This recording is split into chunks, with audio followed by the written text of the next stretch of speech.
Thursday, the 2nd of December.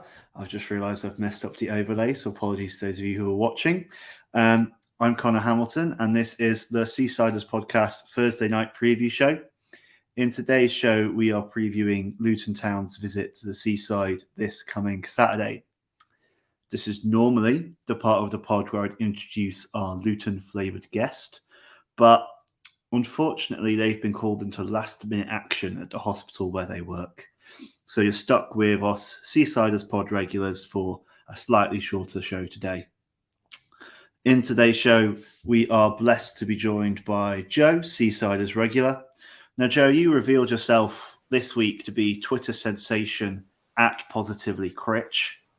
How does it feel to have your shining moment almost immediately eclipsed by the viral Tangerine TV sensation that is group chat? Well, to be fair, let's be honest, that is absolute quality.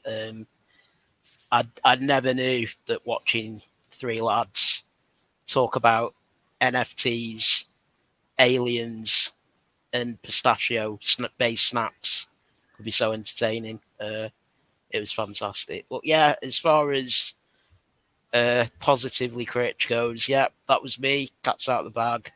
I decided that I'd retire it. I only did it because I was bored during lockdown, to be honest, and I needed a way to entertain myself. Basically, I was running out of material. I was repeating all the same cliched Blackpool FC and football-related jokes. So, like a good sitcom, like Fawlty Towers or Father Ted, I'd decide I'd go out at the top and not string it along and end up being a shadow of my former self. So, yeah, decided just to delete the account and concentrate on watching Blackpool for the rest of the season. Excellent. Well, I love your ability to compare yourself to Father Ted and Fawlty Towers there. Like, very, very excellent, lofty ambitions that I think I speak for many when we say you met. You may have been bored during lockdown, but it was a whole lot of fun for the rest of us. I managed to get it up to 1,600 followers, which is, I think, officially more season ticket holders than Fleetwood Town. So, Joe, bigger than Fleetwood. You've got to get that on a flag or a mug somewhere. Yeah. Oh, and then we're also joined by a mainstay of the Match Reaction pod, Mr. Nick Smith, who realised what great fun we have on the preview pod and wanted a taste for it himself. Hello, Nick. You're on mute, Nick. That's from me muting at the start of the show, so I haven't learned anything after all these episodes. Yeah, joined the preview last week and enjoyed it that much. I've come back for some more. So good evening, everyone. Good evening. It's absolutely a pleasure to have you back again. So, as we have no guest, I'm going to do my best to try and represent an informed Luton fan / person. And I'll maybe kind of ask a couple of questions before we go into the usual head-to-head, they play for both, team selection, etc. The first was, just charting the recent history of Luton Town. They came into the Championship in 2019 with kind of back-to-back promotions after we pipped them in the League Two playoffs in 2017. They finished 19th in their first season, 12th in their second, and they're currently sat around 15th at the moment. How many points do you think we should be expecting to get from Luton, or we should be aiming to get from this game? Start with you, Nick. Well, you'd hope 3. I was reading the message board the other day, and there's, a few people saying it's concerning the run we're on. I'm not too concerned, to be honest, because I think we've all the games, those past 5 are out, we've not won, but we've drawn 3 of them, and we've been in all of the games, and we've not been playing particularly poorly. So I think we'll still be confident. Luton aren't on a great run, so I'm confident we can get 3 points from the game. I don't know what team he's going to play, and I know we're going to pick one in a bit, but I'm sure we won't get it right. But yeah, I think we can get 3 points. Fair enough. Steve in the comments agrees with you. He's also insistent that 3 is the way to go. Do you agree, Joe? Yeah, I think we're long overdue a win, and I think Nick's pretty much got it absolutely 100% spot on. It's not like we've not been playing badly. Still harping on about that QPR game, which we actually won in reality. I've got my own little league table where we are properly. I refuse to acknowledge the EFL's legitimate table because it's fake, it's staged, it's against us. Bit That like can be your FPL. next, Joe. That can be your next Twitter thing, maybe. The Yeah. real EFL Championship table. Yeah, exactly. Take all the decisions. There seems to be a lot of poor decisions going about recently, and oh no, I'm not going to go on an FPL tangent. Anyway, let's crack on with Blackpool. Yeah, we can win. We can definitely win. They're in not the best form themselves. I don't think they've got great away form. It's not a game that I'm going to say we should win because I think that's being a bit not presumptuous, but we're a newly promoted team. I know that we've adapted well, especially over the last 10 games. I think we will win, but I think it'll be a very tight game. I don't think there'll be a lot in it. I don't think there'll be many goals in it. I think it will be a case of the team that gets the first goal will go on to win the game. Fair enough. Yeah, I'm similarly cautious like you. And I think from a bit of research,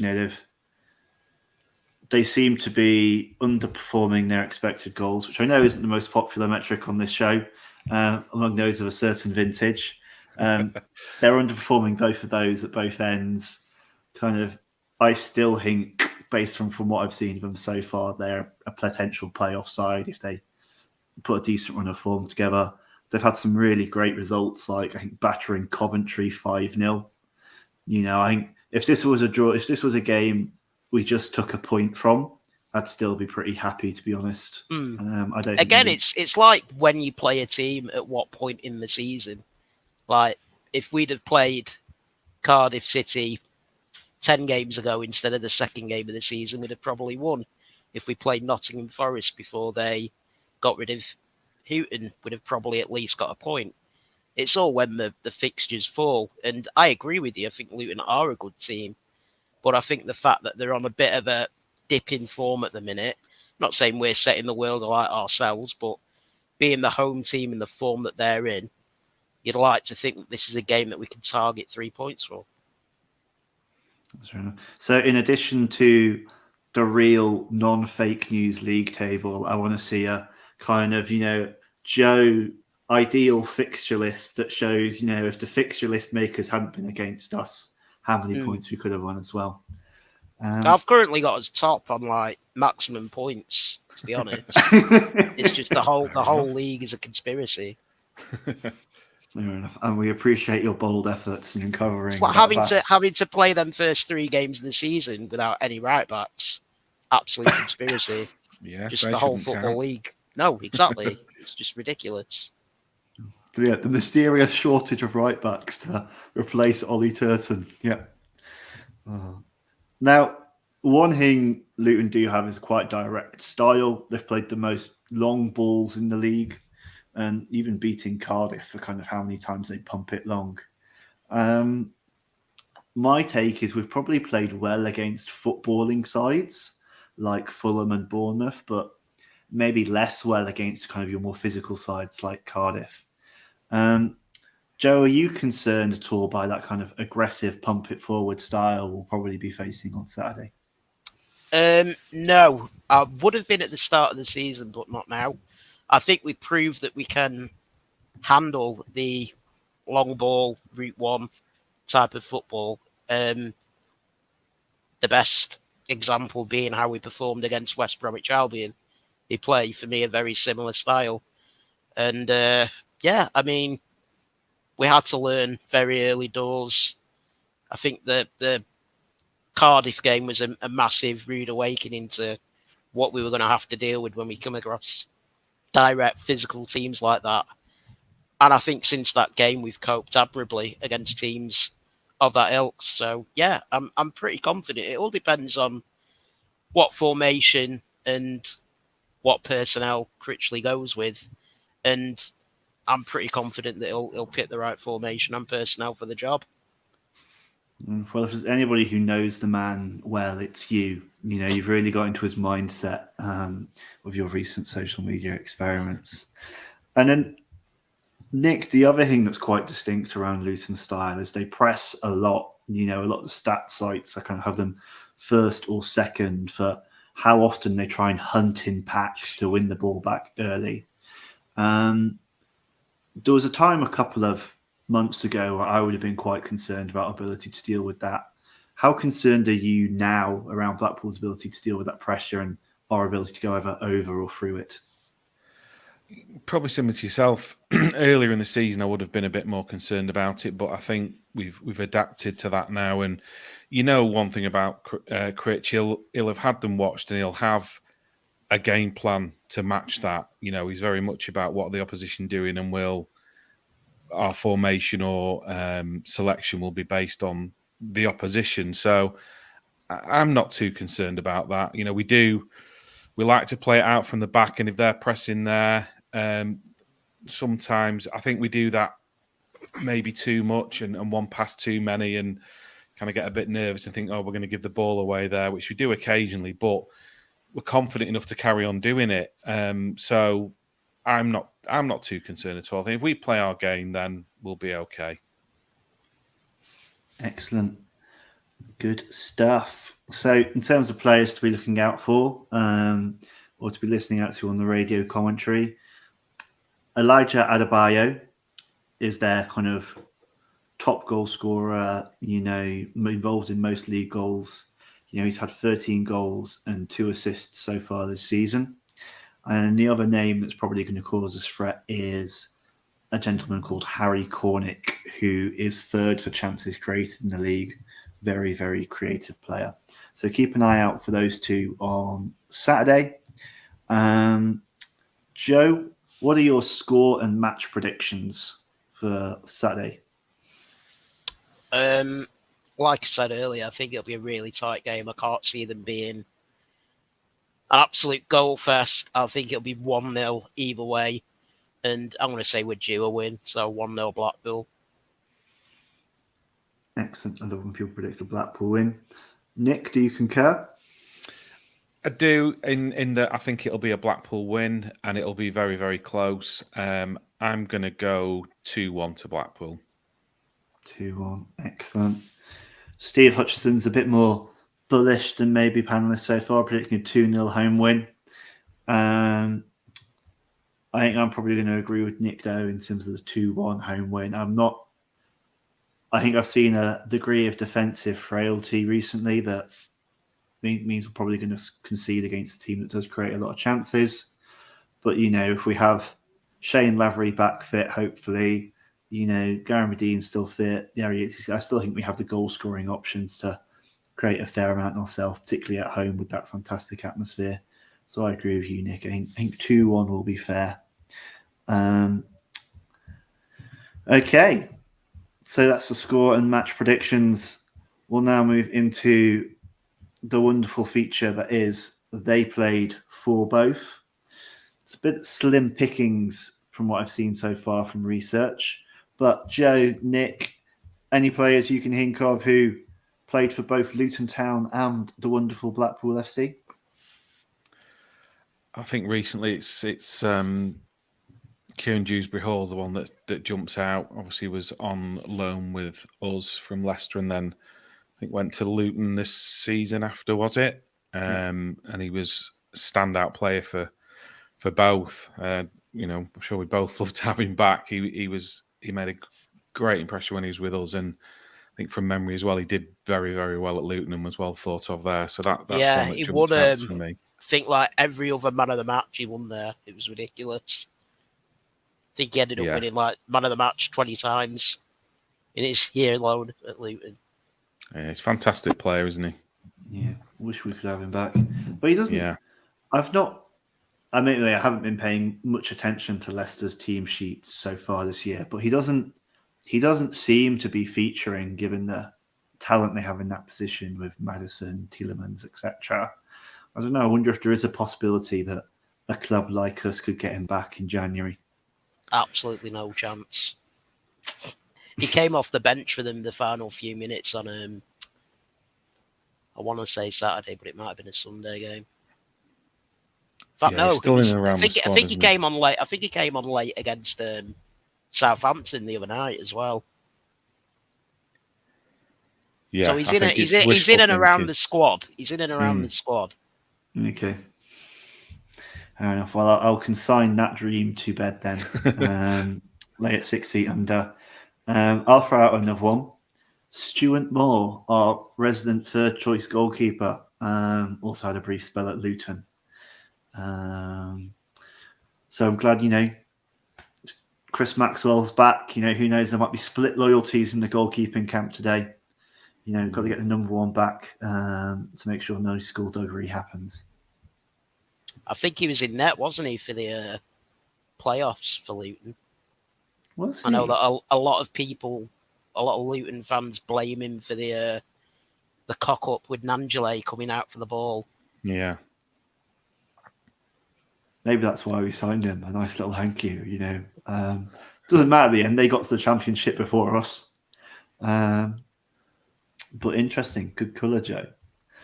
And then finally, I want to throw out a player there who I remember what kind of listening to on the radio during the kind of boycott era, etc., which is Emerson Boyce, the kind of Bayesian defender who ended his career at Blackpool, but I think started it, eons ago at Luton. Just remember him being not the most athletic defender, but certainly a great presence in the air. I've got another one as well for you, Mark Cullen. Oh. He was at Luton and I think he scored for us in the playoffs, didn't he? He got a hat-trick, I believe, didn't he? Yeah, Tim's just said Cullen. Yeah. Pretty sure that he got a hat-trick in the home leg against Luton. But again, that was the boycott years. He's probably one of those players that I never saw play in the flesh. Yeah, same here. I was thinking, going back a bit further, I have a vague memory. I thought Matty Blinkhorn might have played for both, possibly. Might have gone on loan to Luton. It's a distant memory, and going back 20-odd years there, so I may have got that one wrong. But no, I remember seeing his name in the transfer market scrape I did. I just didn't know anything about him. No, he wasn't the most prolific, but Joe making an appearance. Stanley disagrees. Yes, Stanley clearly a big Matty Blinkhorn fan. Clearly. Oh, fair enough. And then in terms of the head-to-head, just find my nice little button for that. Played each other first in 1897. So remember almost, as old as Tim and John. They may have been at that one. Tell us what it was like in the comments, guys. And then obviously we played each other in that very memorable League Two playoff game in 2017. Blackpool victorious on that occasion. Nick, Joe, wherever you happen to be at that match, anybody in the comments, were you at that match? I know it was during I wasn't the at the era. match, but what I will say is my love for Blackpool was at the lowest ebb during them playoffs. I can remember I was away for the home playoff on like a cottage weekend with the missus and her family. And I can remember, I didn't watch the game, I just saw what the score was and I thought, all right, fair enough. And I was back home for the second leg and I was watching it. And again, I wasn't that bothered until Danny Hilton dived to win that penalty. And that's suddenly where everything switched back on. I was like, you're joking, that's never a penalty. And that's when it all came back. That's when I started to care again, when Danny Hilton dived to win that penalty. Much like the start of the pod, it was the outrage of a conspiracy and injustice. It was, yes, exactly. Okay. Anger seems to like spur me on in a lot of things. Maybe I've got psychological issues that need addressing. I don't know. Well, sorry, go on. I was just about to say, I don't think the pod's maybe the right place to explore those. We'll save those for an international break. Go on, Nick. It's an off topic. I'm trying to remember, and I don't even know if I watched the home leg. I was on holiday for the second. Similar to Joe, it was, such a low point, and I'd lost interest, and it's kind of this, you're torn between, it's your football team, but at the time, if we go on and get promoted, it could mean more money for the Oystons, but then if they were going to go, we'd be in a better position if we were in the league above. And it really was catch-22, wasn't it?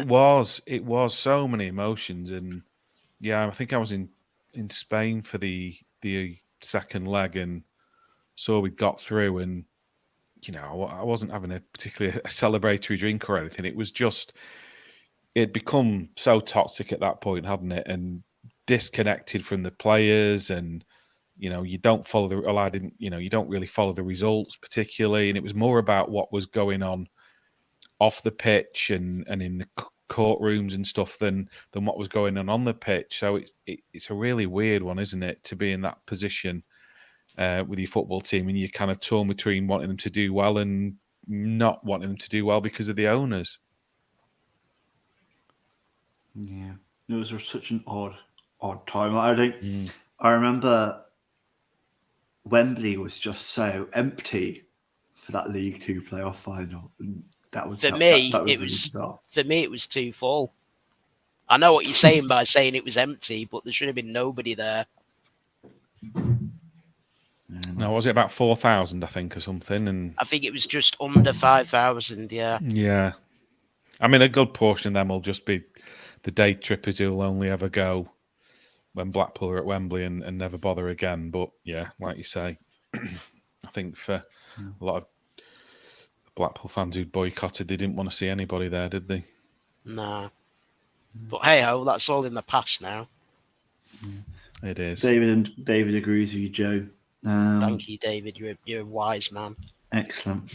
So there's Steve. There's lots of others love in the comments, and I think one thing that's interesting is, don't know if anybody's had a chance to listen to it. The guys over at the UTMP pod did an interview with Tom Aldred recently. I think that's just their most recent pod they put out, and he calls out that playoff semi-final against Luton as one of his favourite games in his career, and certainly one of his favourite playing for Blackpool because of that, last minute winner.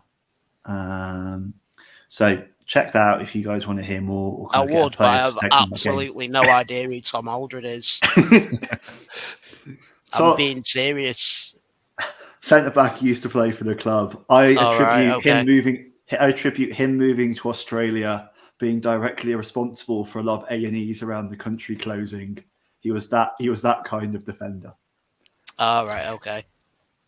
It's interesting. I weren't saying that as to be facetious. I genuinely didn't know who it was. I know what you mean, Joe. It says it all, doesn't it? Yeah, on Twitter, there's I think it's the former BFC players account, and they'll put happy birthday to former Blackpool player so-and-so, and obviously loads of them, but there are some, and generally you read it, and I'm like, I don't know who that is. Anything in that 2013 to 2018 bracket. Yeah. It's the boycott year, that's why I don't know who it is. Well, we've got Simon Sadler now. I'm sure all the tweets from that account, in the coming years will be players we will rejoice and recognise as championship winners, Premier League winners, European title winners, etc., etc. The good times are ahead. Indeed. Moving on finally to everyone's favourite part of the pod, certainly one that attracts the most attention online, where people certainly follow Joe's example and get outraged at the drop bowler, drop Medine conspirators in the Seasiders pod team. It's a time when we pick our lineup. So I am going to figure out how to share my screen with just one screen today rather than two, and then we'll see how it goes. Boom, boom, boom. Add to stream. Get rid of the funky Inception style.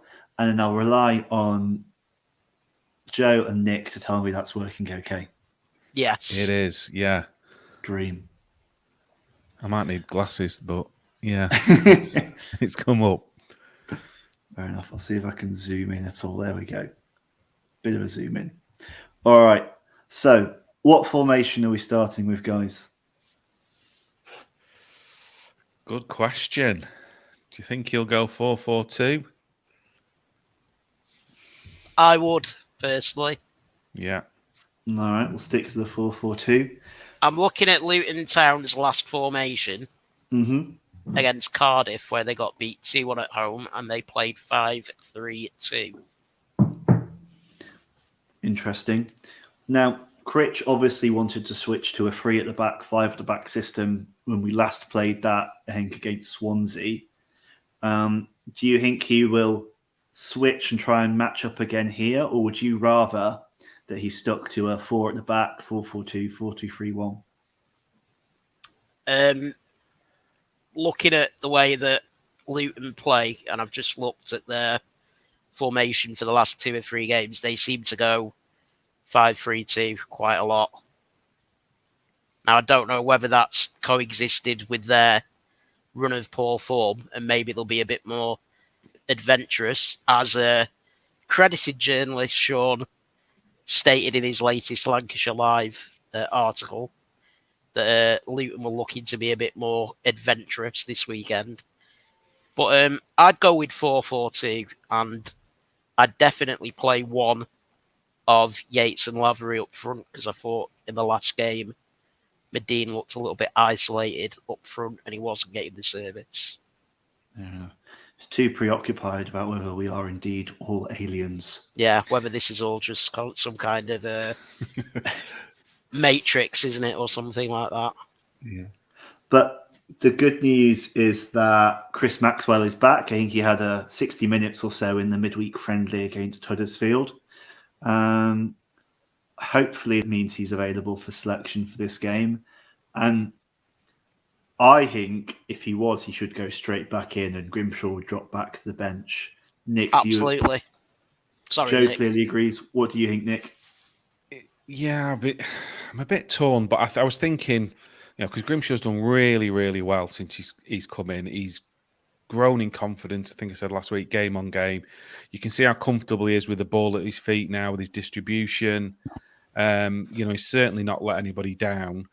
But then I thought, well, if they're both fit, like they were early in the season, who starts? And it's Maxwell, isn't it? So on that basis, I think if Maxwell is fit, he was 60 minutes, was it, the other day? I think that it will probably be Chris Maxwell who comes back in if he's fit. Excellent. All right, so we'll put Maxwell in goal. And then Joe, we've got Richard Keogh back as well. I think he had some minutes against Huddersfield in the midweek friendly. What does your ideal centre-back pairing look like? My ideal centre-back pairing, if he's fit, it's got to be Keogh and Ekpiteta, because points per game with James Husband at left-back. Excellent. The fabled Mitch Cook left foot, points per game with Jimmy Husband at left-back. Don't get me wrong, I love Husband. I mean, especially in putting himself on the line like he did against West Brom. I believe he had to have 8 stitches. But he performs much better at left-back, and the team plays much better at left-back. And it's really harsh on Reece James, who I think's done brilliantly since he's come into the team. But for me, if Keogh comes in, you've got to have Husband at left-back. Okay. Nick, it's good that we've got these problems as far as who plays who in what position. It is, isn't it? It's getting harder and harder, isn't it? In certain positions, you can argue make a case, really good case for anybody playing there. Yeah, but I'd probably agree with Joe, and I think Keogh comes in, and he really likes James Husband. I think he will come in at left back, but. Say Reece James, he hasn't let anybody down. He's been fantastic, and I really like him. I think I said on last week's show when Garbutt's back in, it doesn't necessarily come back into the team for me. I think Reece James has done really well in the games he's played so far, but I think it will probably be Mr. Husband at left back. Okay, so I'll put Jimmy Husband in at left back. Just a note on Garbett. He's obviously out for a couple of weeks now with a kind of medium-term issue. A large part of his kind of struggles at Everton was injury-related. Is that a concern going forward? You know, we know Kevin Stewart's made of glass, but is there any concern about Luke Garbett's injury history? Yeah, if it keeps happening, similar to Stewart, you know, he just can't seem to stay fit.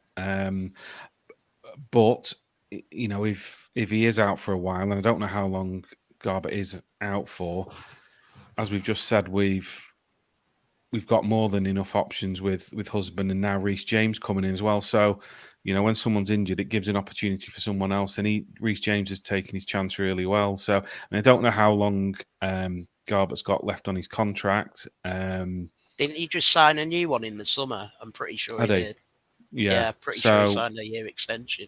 Yeah, he's around for a while yet. I mean, if he's fit, then you know there is a decision to be made at left back. It's a tough one, isn't it? With three players who can all perform well there. Yeah, and whether he gets back in when he's fit, it's certainly not guaranteed for me because, like I say, I think Reece James probably as the overall package in the games he played, I'd probably prefer him. I think to Garbett from what I've seen of him. And James Husband never lets anyone down at left back either, does he? So interesting choices when they're all fit. If only we had, I was about to say if only we had like a Gareth Southgate style option where we could play three left backs all at once. But then I realised we have Neil Critchley and we don't need Gareth Southgate. So goodbye, Gareth. We're also blessed with two high quality options at right back. Joe, any preference on whether it's Dujon or Jordan? For this game, I'd play Gabriel purely because we're a home team, and I think the emphasis has to be on pressing the issue when you're at home. I think I agreed with what Critchley did, playing a more defensive-minded, if you will, right back in Sterling against Birmingham City. But this game, we're at home. We need to be on the front foot. And I think Gabriel just gives you that little bit more going forward.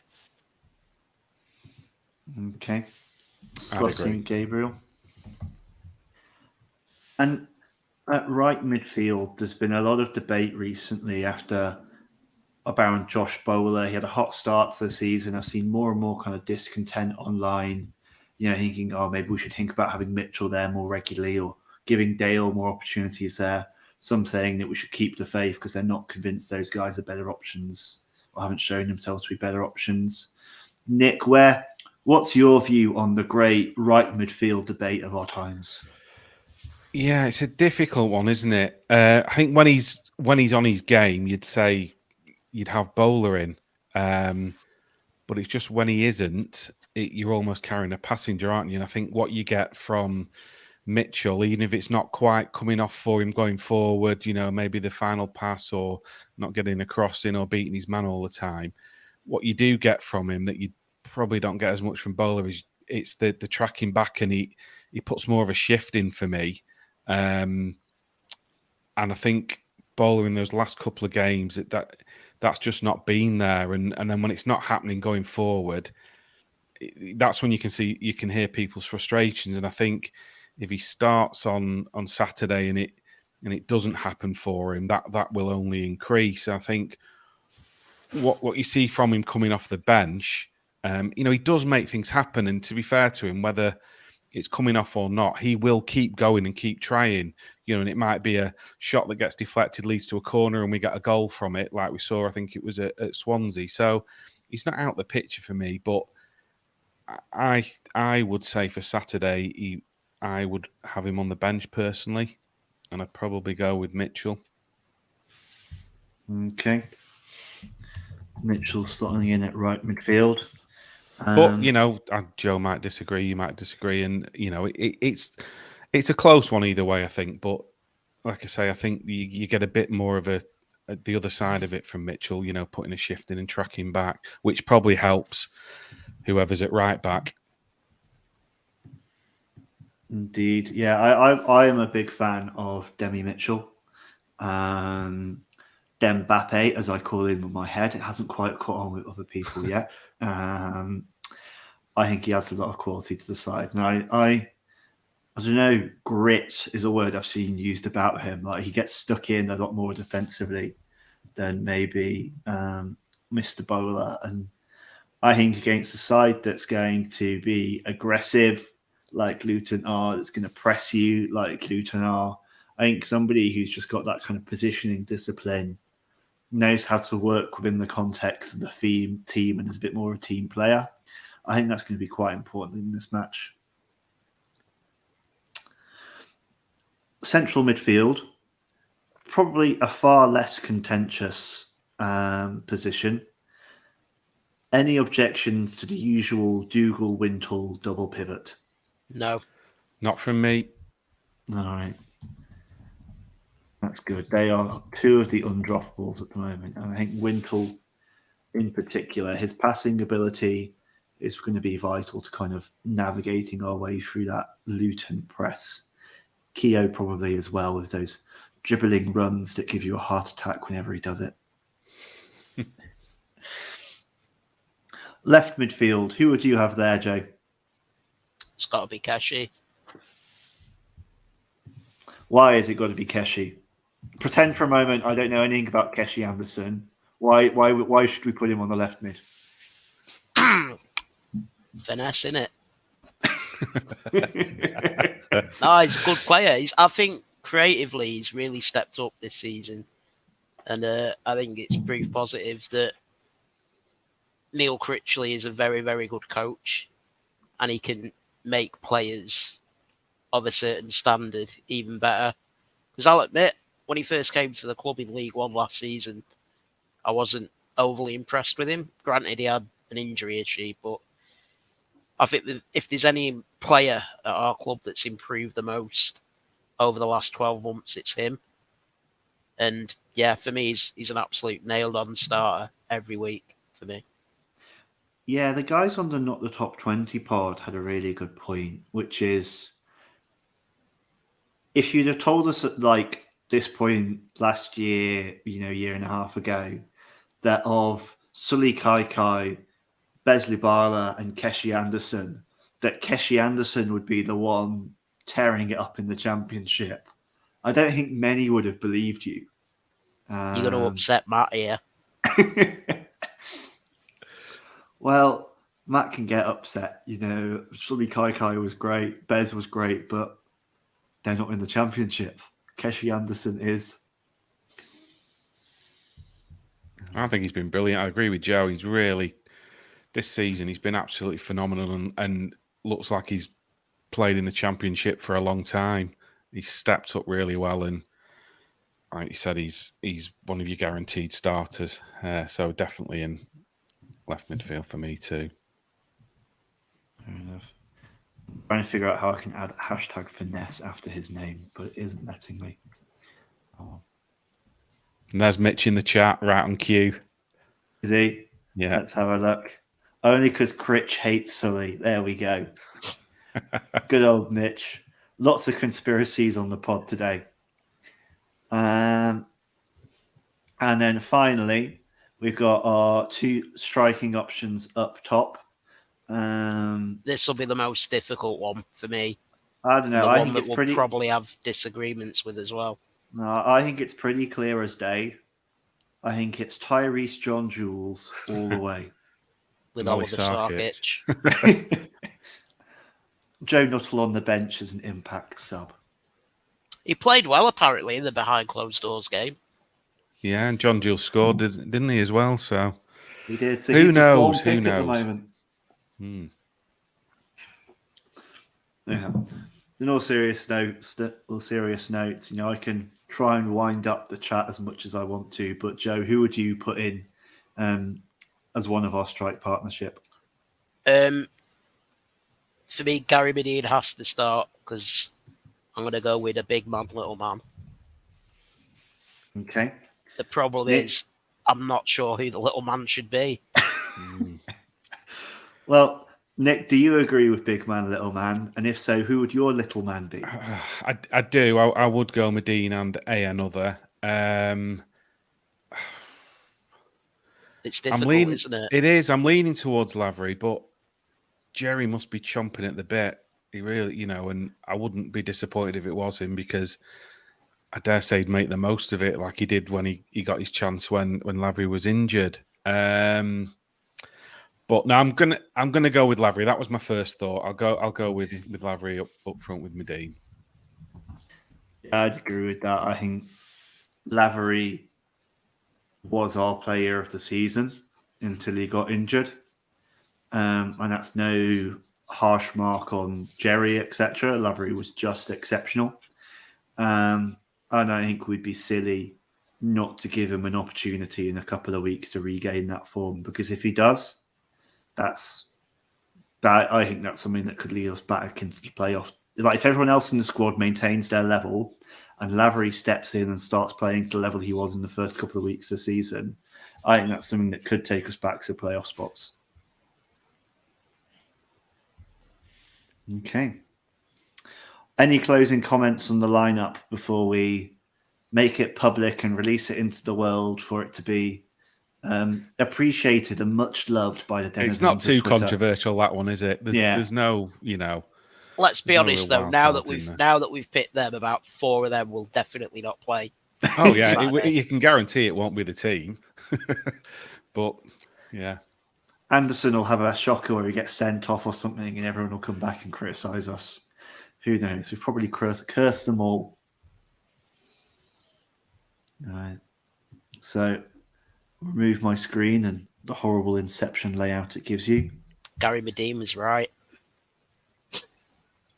It's all an Inception. We're all aliens. We're all plugged into the Matrix. Yeah. I'm looking forward to the time when we can sell our lineups as non-fungible tokens on the internet, and somebody gives us £15 million for dropping Josh Bowler. That's when we know you've made it. I'll be honest, I have no idea what an NFT is. Again, that's something we'll save for the international break. Excellent. Can't wait. All right. Well, it's been a slightly shorter pod today due to the lack of a guest, them going and saving lives like the inconvenience zone, so they are. But thank you very much. A bit more important than us talking absolute bollocks about Blackpool. God bless the NHS. They do a really, really good job. Indeed. Well, in that case, we will let everyone go off to their merry ways. Everyone stay safe as the cases are rising. And who knows, if we do a good job of all staying safe, maybe we can get the Luton Town back on for the next leg or the return fixture. Thank you very much, everyone. And up the pool. Up the pool. Up the pool.